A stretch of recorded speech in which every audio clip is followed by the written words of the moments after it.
What is it like to practice psychotherapy for 5, 10, or even 20 plus years? What is the evolution of therapy like, and how do we also change in that process? Is therapy to reduce symptom reduction or something more? How do our views and healing gradually evolve over time?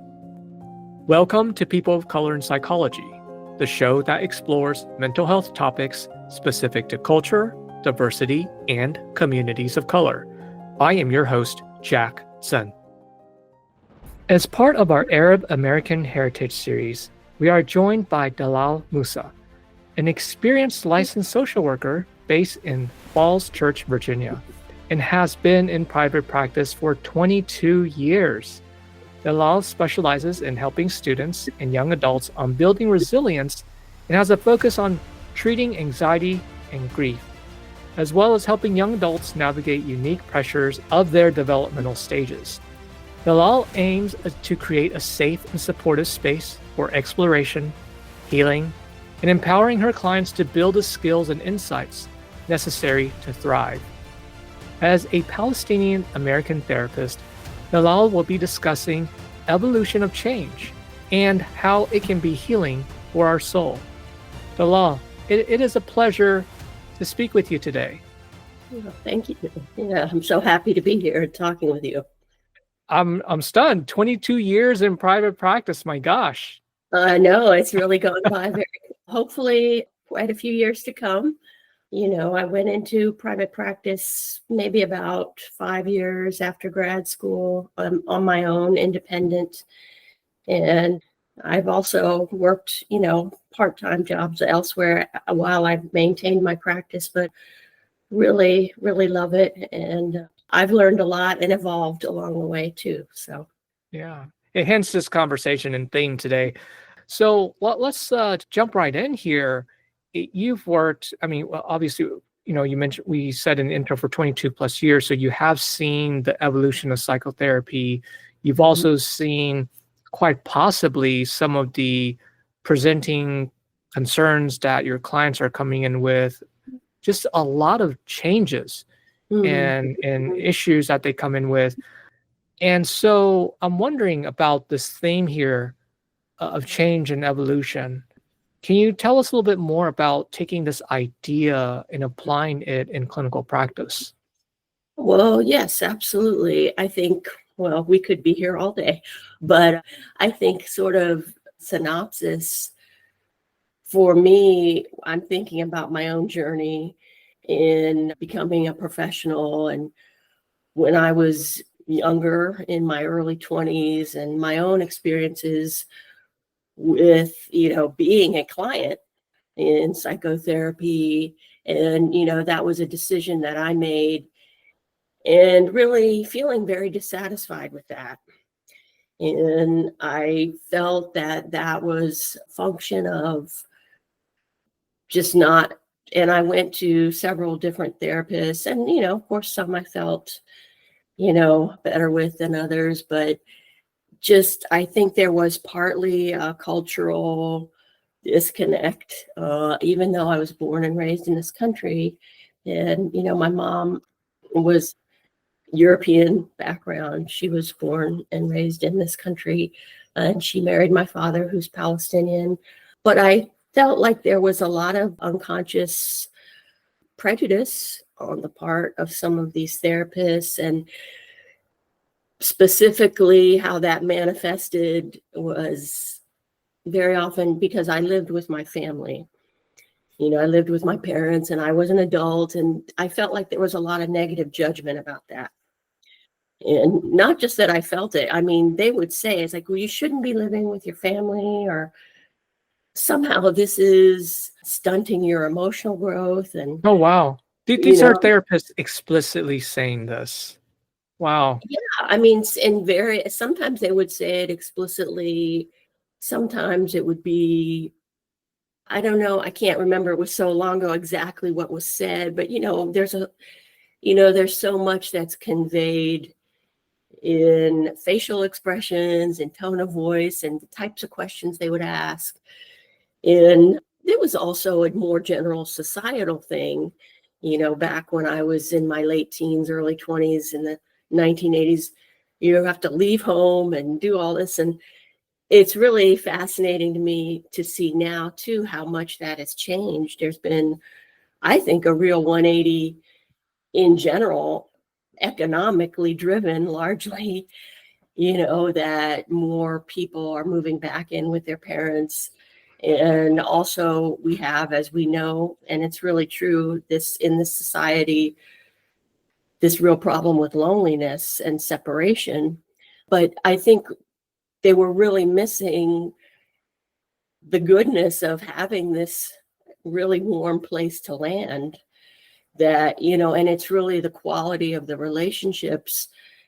I didn't have a feeling that I couldn't do what I wanted to do. My parents were always very encouraging of me to, do the things I was interested in and have a social life. And, so I think that there was a lot of, inherent misunderstanding about, it was like, oh, well, this young woman is an Arab American and, they're super conservative and whatever else was going into that. And that somehow the fact of where I lived, that I lived with my parents, automatically precluded me from doing what I needed to grow. Yeah, And it's like this stereotype or belief system that somehow living with a family, living with your family as an adult somehow hinders your progression, or somehow it's viewed as some form of control, and that is negative, as opposed to, wait a second, you actually have a very supportive environment. And honestly, like you were saying, it, we're relational people, and I'm not surprised that the whole loneliness pandemic is Mhm. a byproduct of people keep pushing everyone to be hyper individualized rather than building community and relationships. And also it's like, how do you have relationship with elders and the older generation if we're not used to being around them? Yeah, that's right. And I think that is a big issue as well, as the age segregation. So many people don't see their elders, they don't see elders. That's, we've really fragmented. It used to be a much more natural thing that also you had extended families. You had, so it didn't just fall on, a spouse, maybe who's also getting older and has their own health problems. There was a real sense of community and, family connections that is, I think, not that there, aren't inherent problems in relationships in general, but just the idea that you're not alone. You have somebody to talk to, you have somebody to lighten the load. And so I will say that experience was a part of what drove me. I always had an interest in psychology and human development and the unconscious. And then I really felt like I didn't want other people to have an experience like I did. I wanted to and help people have a different experience. And I also got feedback from people in my life that this is something you would be good at. This is something, it seems like this is a natural fit for you. And I was kind of resistant to that. I didn't, want to go back to school. I had been an art student for a while and I dropped out, but then it really hit me that this is my calling. This is something that I can do and I can really learn a lot from and enjoy and have meaning. Hmm. May So I ask, was there a tipping point? Because you mentioned you were given feedback, but you still didn't quite buy into the feedback. I think it was that tipping point. I actually, Jack, I had an epiphany. Hmm. And I was working as a secretary. I was at a place where I was very bored. I felt very disrespected.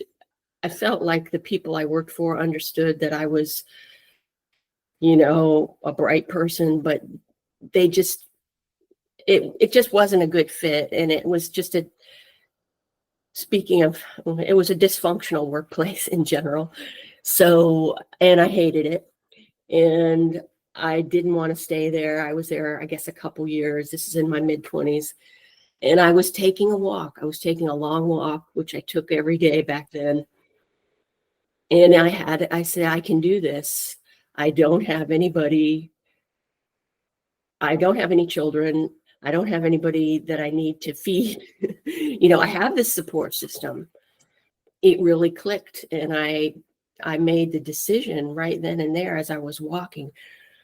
I'm going to go back to school. I'm going to go to community college, get what I didn't get in art school. And then, I'm going to get my bachelor's in social work. And I'm going to get my master's in social work. And it was just, it went boom, Well, Yeah. I can just think most people after finishing, their college degree, it's, I don't want to get more education, and so for you to have persisted, and of course, you used to like the social work. I'm also thinking about this too, because this has come up quite a bit, which is the lack of representation. And, Mhm. since, you've practiced for a while, I would say more like like Amina Psi is fairly a newer organization in comparison to a lot of the other professional organizations. So this is just more out of curiosity.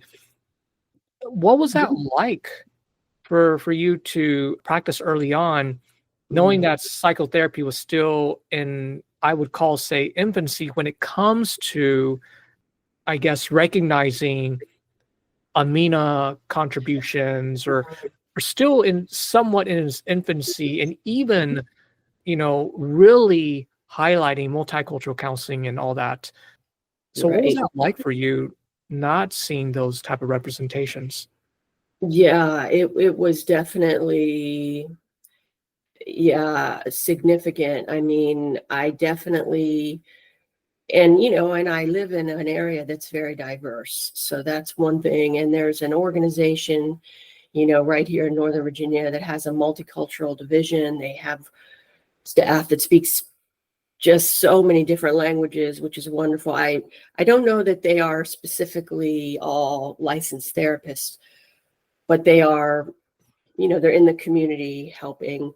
I did definitely notice particularly a breakdown between, it seemed to me, Black and white clinicians in social work, what types of jobs that they tended to go to, or um, eh, you know, and I sort of had nitty gritty social work jobs after school, after I finished my degree, which I wanted to do. I worked in homeless shelter, I worked in psychiatric hospitals, and that was just invaluable. But more to the point of your question, I think for psychotherapy, as we're thinking of it in this, this way, definitely, I think there was, my father commented, my father, who's Palestinian, he said, I never heard of an Arab therapist before. And Yes. we're kind of laughing about that. But, and I remember early on, I would get a few referrals, and there was sort of this sense of, Arabs, Middle Eastern, that sort of dipping their toe in as clients. I didn't, at the time, I only knew of one other Arab therapist. She was also Palestinian. She taught at Washington School of Psychiatry. Lamise Gerard, she has passed away a number of years ago. And I also had a Palestinian instructor at Columbia, and who I'm sorry, I can't recall her name right now. But so, here and there, just a very light sprinkling.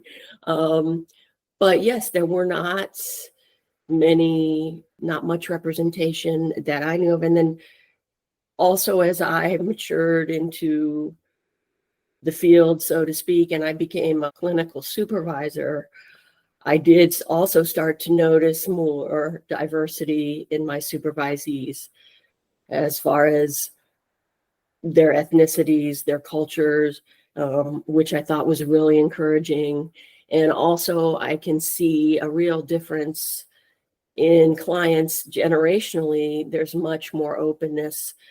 There's a much greater sense of trust, I think, in general, for younger Amina individuals to come into therapy.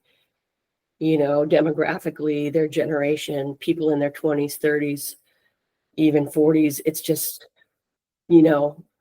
it's just a different, they don't have the stigma.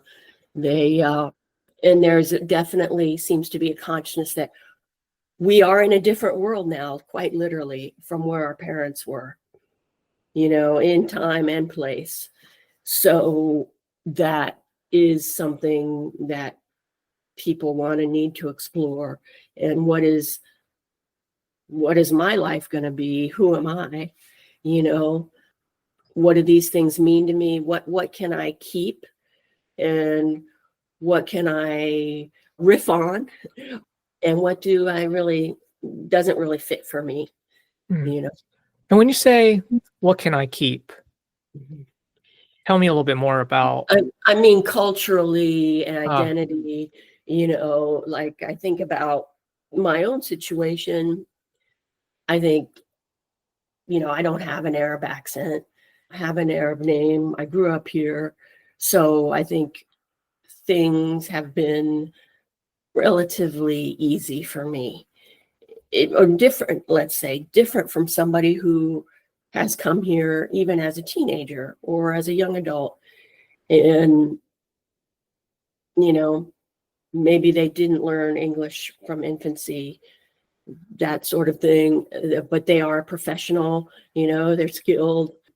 And I don't speak Arabic, so they have that wonderful, maybe they have a second language, whether it's Arabic or another language, or maybe even more than two languages. So but I think when I say keep, I mean, what do we keep in terms of sense of self, in terms of sense of rootedness and identity? And I think that really obviously varies from individual to individual, but I think it's important. I think about the issues for people who are adopted, and were adopted in this sort of model where even if they weren't adopted out of their culture, and it was the idea of the closed adoption where you don't know anything, which is really not good, because just on many practical and emotional levels. But we're in understanding, which makes total sense to me. People need a sense of history. They need a sense of connection. Like, if I look at my family, I see myself. We look similar. We have similar mannerisms. We have a shared history. And I think when you don't have that, it's deeply unsettling. Yeah. I think. Yeah, it is very jarring when you look around and you're wondering, well, why is this different? This is my family member. We're supposed to even have similar, say, language, conversations, practices, holidays, all these things that define that social parameter of interaction and connection, and then to not see that. Wow. So let's piggyback to this idea of, change. And it's almost as though, and correct me if I'm wrong here, as you have been practicing in the field, you've mentioned the way you're describing, seeing the changes and even seeing your mentees and the clients that are coming in to see you, how there's even more diversity, how there's even more Amina clients seeking you out. I wonder if there's also this sort of bi-directional give and take where you're providing a healing space for them, and they in turn are actually feeling your soul as well. Oh, absolutely. I think, it is. And that's, I would say, another part of evolution for me is I'm more, when we talk about therapy too, a lot, we talk about, anxiety, personality stuff, and all of that, of course, is very important. I feel like you start to work. I'm working more on a soul level with people. Like, what are the fundamental things about, okay, that these other things could still be important, but there's a deeper even than the unconscious, and this evolution, this spiritual piece that needs recognition and needs nurturing, and it is felt by the client, it is felt by me. The relationship, the therapeutic relationship, as any relationship, is co-created, and it's so important for, obvious, I'm making an obvious statement, but the therapist to be very self-aware. The therapist, because so often that this is another thing I think, and I know I'm a big proponent of this when I'm teaching and supervising, is we have to check ourselves, because there's such a history of, well, the client or the patient is this and that, and they have this or that pathology, and this is what's going on for them. It's like, wait a minute, what are you doing? What are you assuming? What's happening for you, right? How did you feel when the client said that? What's your association with that, right? Because this is something, there's all kinds of ways things can get enacted in therapy, and the therapist is really, it could be their own displaced stuff, right? So but if we're self-aware and we're human, obviously, and that's part of how we help people too, is we're human with them. But just being conscious, cultivating that self-awareness and that responsibility too. It's not this process of saying, well, this person has these problems. It's like, this person needs to be seen. They need to be heard and witnessed compassionately. And some people have never had that. Or they certainly have not had it consistently as to help fulfill their full potential, and that's an ongoing thing. So I think this is really at its height. This is what we're doing.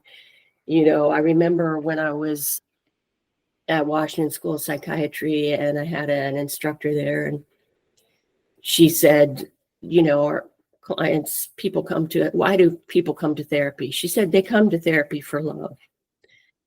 And that was really landed with me perfectly, as perfectly sound. This is why people come to therapy. These are existential issues that, again, like evolution. And I think about we're all a hybrid of all the people who came before us, and we're creating something new, but also based in our bodies, based in our souls. And we need each other to see that and develop that, nurture that. Yeah. This is a very unique way to think about therapy, and does change things too. Even for myself, as I'm trying to Mhm. put as I'm trying to absorb what you're saying, and trying to put myself in this framework. Mhm. It's like you were describing. Well, rather than describing the person that's coming in, say, with anxiety, okay, well, Mhm. that's such a superficial thing. Mhm. Why are they experiencing anxiety? Again, somewhat, taking a step back, and looking at the person, a larger picture, the bigger picture of, huh, how are their experiences, I guess, being processed? How are we also responding to the hurt that they may have experienced that's Yes. creating the anxiety? And it's also, in some ways, the way you're describing this approach of evolution, constantly thinking about change, has come full circle for you, because you've described how those early therapists had subtle, or actually pretty clear, Mhm. responses to you being at home, Mhm. and not checking themselves on those reactions and maybe further pushing you towards change in a direction that you didn't want. Yes, I mean, and yeah, what they thought was right or proper, and also the discomfort of being with them was motivating, because I thought I could do something different with people, and also the discomfort of being in that job where I was not fulfilling my mission and my potential, and I was bored and frustrated and feeling unappreciated, so it was, I think that's another thing too, is the therapeutic energy process is also, there's points of discomfort, but then that's also, we're paying attention. Why is this uncomfortable? And it's not a judgment. It's just that, but maybe there's a tender spot that we need to develop, or, and acknowledge. And also, because change is something that if we resist it, if we keep resisting it, we have a cataclysm. When you think about it, that is a natural law. It's like the pressure is going to build, because also we could say, well, I'm not going to change. But the world, everything else is changing minute to minute. So it's, again, it's that balance too, that we do remain grounded, and hopefully we have a supportive community, but also we can also be aware this is an opportunity. This is, we can be curious. Curiosity is another thing that I think is so key for people. And a lot of times when people have been wounded, that curiosity gets short-circuited because, you kind of have to close up to protect yourself. And so that's another thing that I think therapy is so much to the essence of that, is to help people really become curious. Yeah, And to reopen that curiosity. yeah. Yeah. So early on, you shared with us the events, several series of events that led to you doing this type of work. As a person of color, what were some challenges that you faced and overcame that you would be willing to share? Well, let's see. I think there was, as I said, I think I've been fortunate. I don't think that I necessarily faced any overt, racism. And I mean, I look like a white person. And I look Mediterranean, and so I don't know that I faced anything really blatant. And I think I also personally felt a lot of drive and a lot of confidence in what I was doing, which probably helped me in a variety of ways. But I would say, I think I've felt, even as a professional, sometimes I have felt very conscious of the European background of psychotherapy, psychoanalysis. I was not. You had a question earlier about, I didn't know about Frantz Fanon until a couple years ago. I mean, that's a little embarrassing for me, is that this is non-Western psychoanalyst who was also a political activist, and they didn't teach about this person. And I consider myself quite politically aware, but I did not know. But I felt the sort of Western European moorings of, psychotherapy, and that feeling attention sometimes in my own values. I felt like there was a lot of shame in that. And even sometimes when I would be with colleagues, I felt like they had respect for me as an individual, but maybe not my culture, Oh, so that was something quite, it was just a handful. I won't say just a handful. I don't want to minimize it, but but it doesn't feel good. it doesn't Right. feel Yeah. good. But it's but I actually opened that up. I remember I was in a group, and I talked a little bit about it, and I felt like some people in the group were able to hear that. And again, now that's been, I'd say that was at least 10 years ago. But I do think it's I've been fortunate. I will say I feel like I've been quite fortunate in my journey in this work in general. And also I'm happy to see these younger clinicians having each other.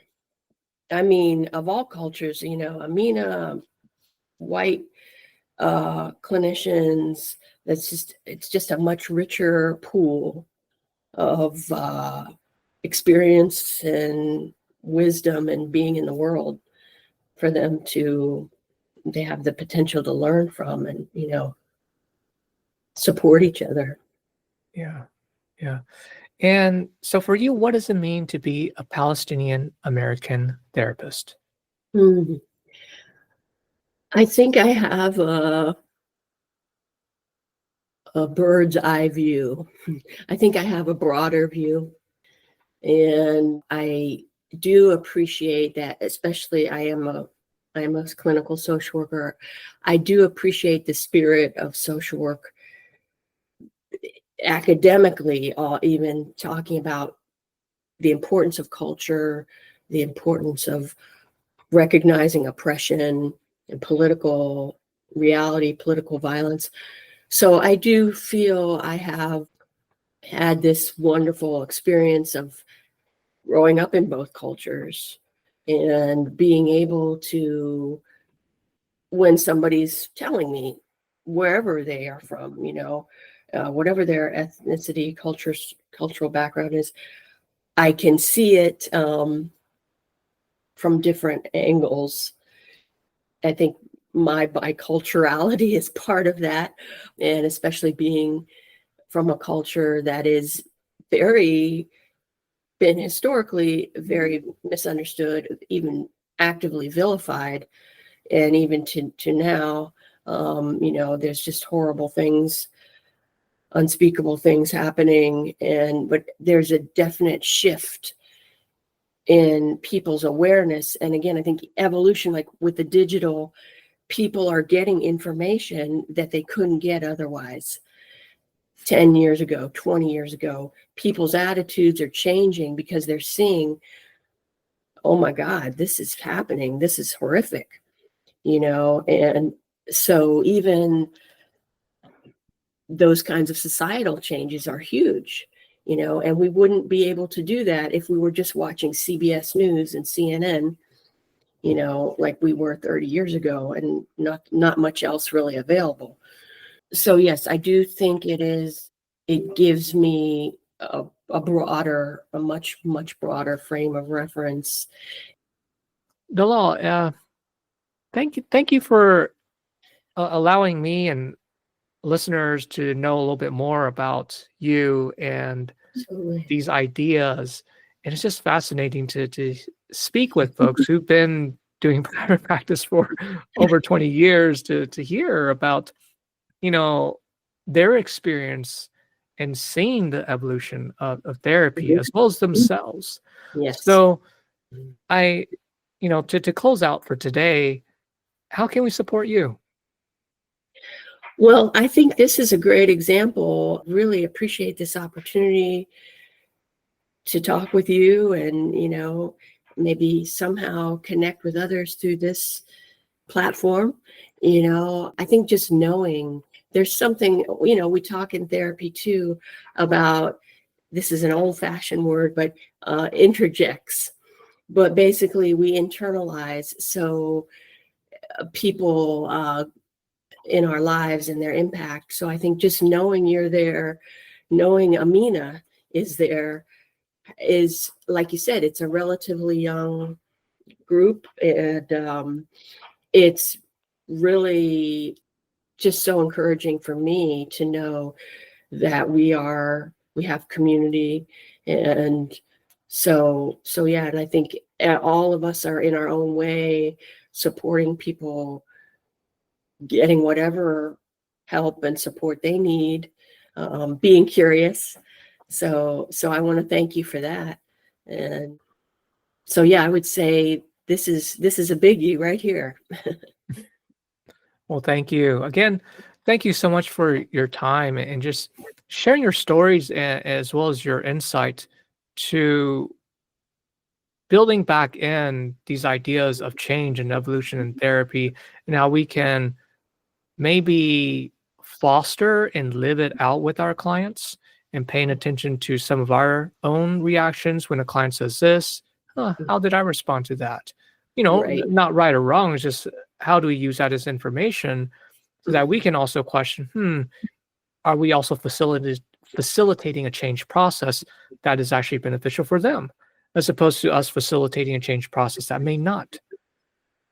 Right. That's about something else, rather than about them. And we're really paying attention to what they're saying, because also our feelings tell us so much, our clients' feelings. And I always encourage my clients to just use the word information. And that is so key, Jack. Your feelings are information, and we need to pay attention. It's telling us something we need, and it doesn't mean we have to act on it immediately, but we do really need to